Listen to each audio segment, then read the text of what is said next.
Biography of Helena Petrovna Blavatsky. Helena Petrovna von Hahn was born at Ekaterinoslav, now Dnipropetrovsk, a town on the river Dnieper, in southern Russia, on the 12th of August, 1831. She was the daughter of Colonel Peter von Hahn, who was a cavalry officer in the Russian army and of Prussian aristocratic descent, and Helena Petrovna, a renowned novelist. On her mother's side, she was the granddaughter of the gifted Princess Helena Dolgoryukov, a noted botanist and writer. After the early death of her mother in 1842, Helena was brought up in her maternal grandparents' house at Saratov, where her grandfather was civil governor. Helena was an exceptional child, and at an early age was aware of being different from those around her.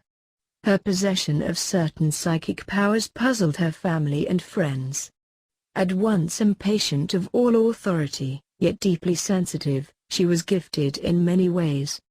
She proved a clever linguist. In 1838 Miss Augusta Jeffreys from Yorkshire was employed to teach English to Helena and her younger sister Vera. She was also a talented pianist and a fine artist. She was yet a fearless rider of half-broken horses, and always in close touch with nature. At a very early age she sensed that she was in some way dedicated to a life of service, and was aware of a special guidance and protection.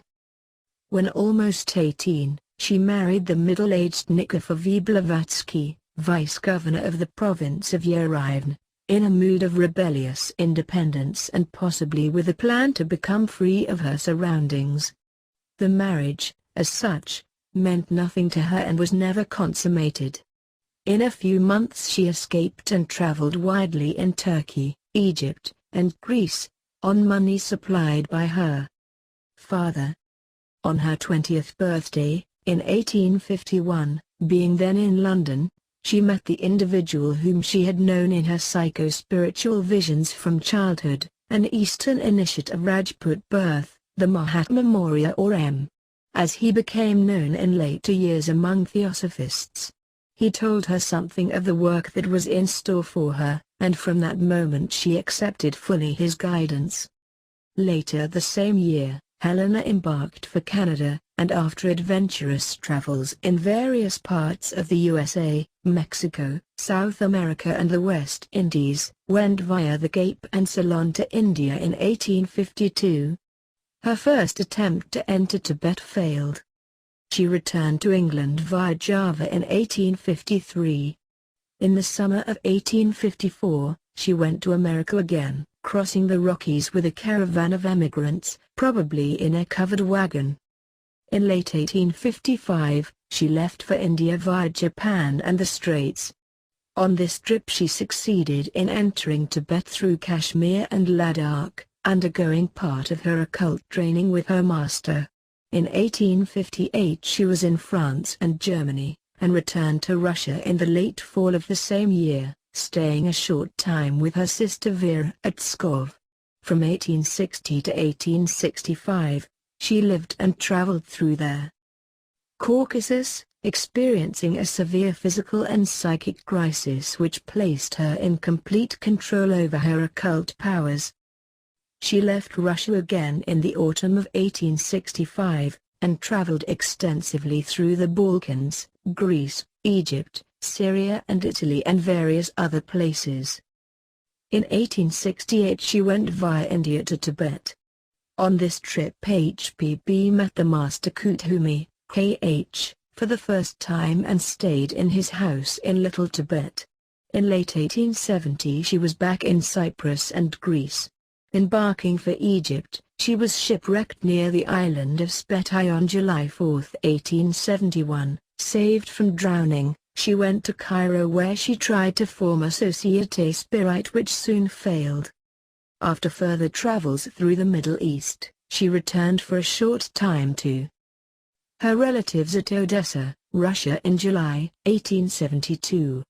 In the spring of 1873, Helena was instructed by her teacher to go to Paris, and on further direct orders from him, left for New York City, where she landed July 7, 1873. H.P. Blavatsky was then 42 years old and in controlled possession of her many and most unusual spiritual and occult powers. In the opinion of the Mahatmas, she was the best available instrument for the work they had in mind, namely to offer to the world a new presentation, though only in brief outline, of the age-old Theosophy, the accumulated wisdom of the ages, tested and verified by generations of seers, that body of truth of which religions, great and small, are but as branches of the parent tree. The Mahatmas assess H.P.'s suitability as a teacher in the Mahatmas' letters to A.P. Sinnet. Her task was to challenge on the one hand the entrenched beliefs and dogmas of Christian theology, and on the other the equally dogmatic materialistic view of the science of her day. A crack, however, had recently appeared in the twofold set of mental fortifications. It was caused by spiritualism, then sweeping America. To quote Helena's own words, "I was sent to prove the phenomena and their reality, and to show the fallacy of the spiritualistic theory of spirits." In October 1874, H.P.B. was put in touch by her teachers with Colonel Henry Steele Olcott, a man of sterling worth who had acquired considerable renown during the Civil War, had served the U.S. government with distinction, and was at the time practicing law in New York. She also met William Quayne Judge, a young Irish lawyer, who was to play a unique role in the future theosophical work. On September 7, 1875, these three leading figures, together with several others, founded a society which they chose to call the Theosophical Society, as promulgating the ancient teachings of Theosophy, or the wisdom concerning the divine, which had been the spiritual basis of other great movements of the past, such as Neoplatonism, Gnosticism, and the mystery schools of the classical world. The inaugural address by the president-founder, Colonel Olcott, was delivered November 17, 1875, a date which is considered to be the official date of the founding of the society. Starting from a generalized statement of objectives, namely, to collect and diffuse a knowledge of the laws which govern the universe, the founders soon expressed them more specifically. After several minor changes in wording, the objects stand today as follows. 1. To form a nucleus of the universal brotherhood of humanity, without distinction of race, creed, sex, caste or color. 2. To encourage the study of comparative religion, philosophy, and science. 3. To investigate unexplained laws of nature, and the powers latent in man. In September 1877, a powerful impact was made upon the reading and thinking public by the publication of H.P. Blavatsky's first monumental work, Isis Unveiled, which was issued by J.W. Bouton in New York City, the 1,000 copies of the first printing being sold within 10 days. The New York Herald Tribune considered the work as one of the remarkable productions of the century, many other papers and journals speaking in similar terms. Isis Unveiled outlines the history, scope and development of the occult sciences, the nature and origin of magic, the roots of Christianity, the errors of Christian theology and the fallacies of established orthodox science, against the backdrop of the secret teachings which run as a golden thread through bygone centuries, coming up to the surface every now and then in the various mystical movements of the last 2,000 years or so.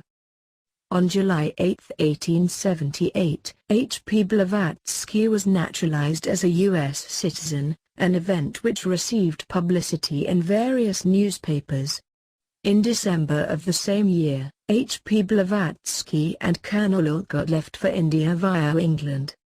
Arriving in Bombay in February 1879, they established their theosophical headquarters in that city. Soon after landing, they were contacted by Alfred Percy Sinnet, then editor at the government paper, The Pioneer of Allahabad. This contact soon proved of the utmost importance.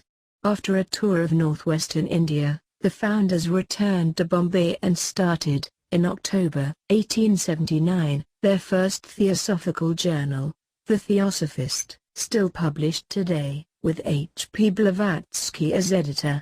The society experienced then a rapid growth, and some very remarkable people were attracted to it both in India and elsewhere.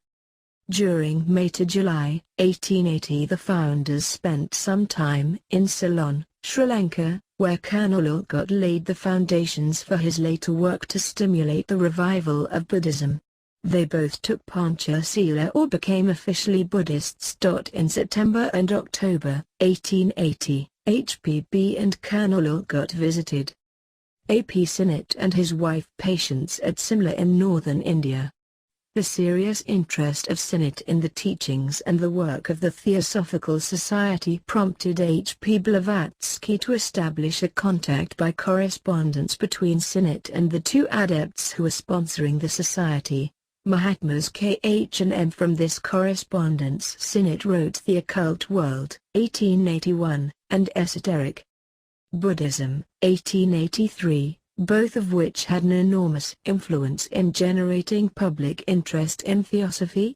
The replies and explanations given by the Mahatmas to the questions by Sinnett were embodied in their letters from 1880 to 1885 and were published in 1923 as the Mahatma Letters to A.P. Sinnett.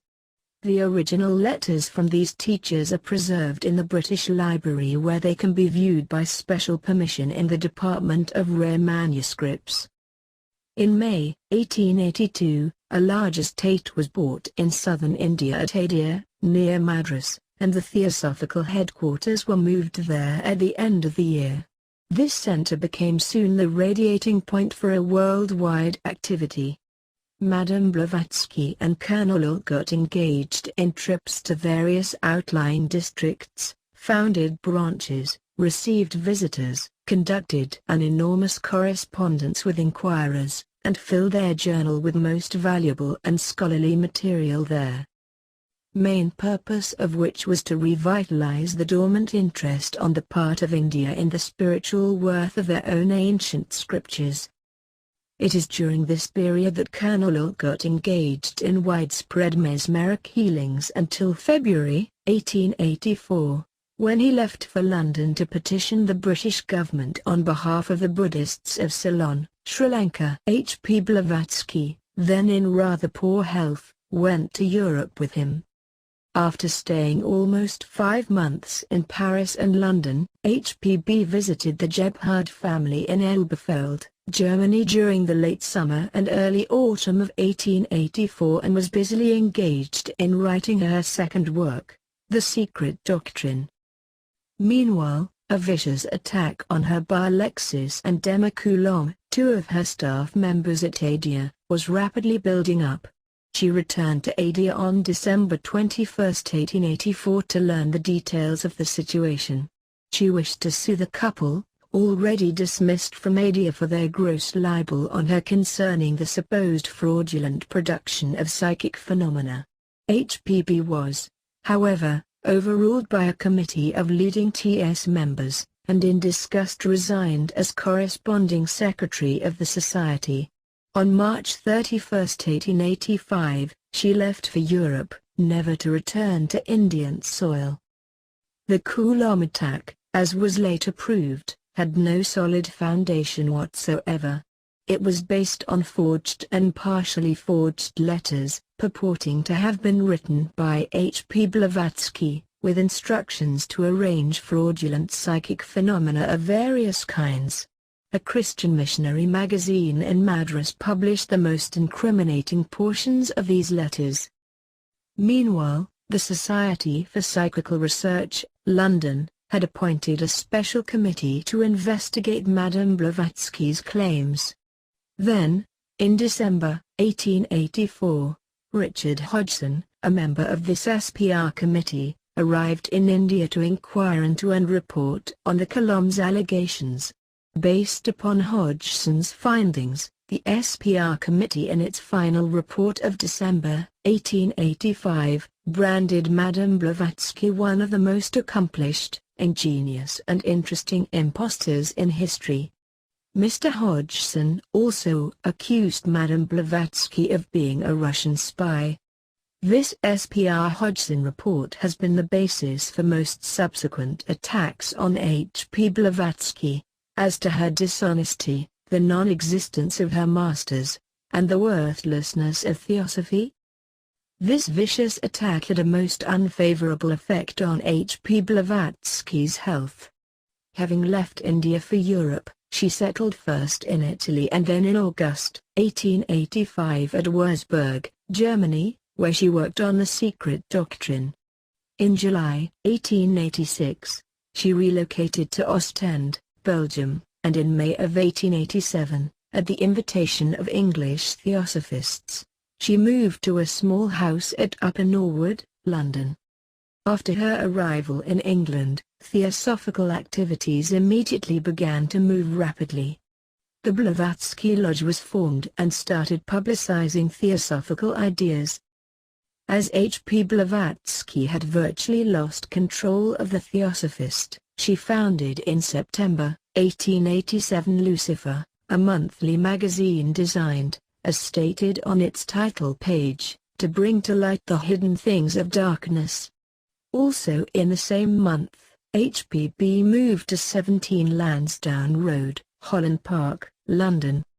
HPB continued to write her great work, which was finally completed and published in 2 large volumes in October to December 1888.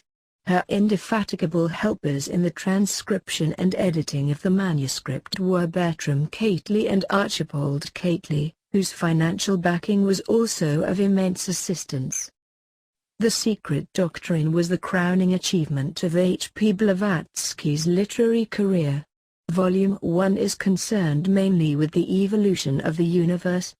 The skeleton of this volume is formed by 7 stanzas, translated from the Book of Zion, with commentary and explanations by HPB. Also in this volume is an extended elucidation of the fundamental symbols contained in the great religions and mythologies of the world. The second volume contains a further series of stanzas from the Book of Zion, which describe the evolution of humanity. Also in October 1888, Madame Blavatsky formed the Esoteric Section, or School, of the Theosophical Society for the deeper study of the esoteric philosophy by dedicated students, and wrote for them her 3Es instructions. In 1889 H.P. Blavatsky published The Key to Theosophy, a clear exposition, in the form of question and answer, of the ethics, science and philosophy for the study of which the Theosophical Society has been founded, and the devotional mystical gem called The Voice of the Silence, containing selected excerpts translated from an Eastern scripture, the Book of the Golden Precepts, which she had learnt by heart during her training in the East. In July 1890, HPB established the European headquarters of the Theosophical Society at 19 Avenue Road, St. John's Wood, London. At this address H.P. Blavatsky died on May 8, 1891, during a severe epidemic of flu in England, and her remains were cremated at Woking Crematorium, Surrey. Against the background of her writings and teachings, her life and character, her mission and occult powers, H.P. Blavatsky is destined to be recognized in time as the greatest occultist in the history of Western civilization and a direct agent of the Trans-Himalayan Brotherhood of Adepts.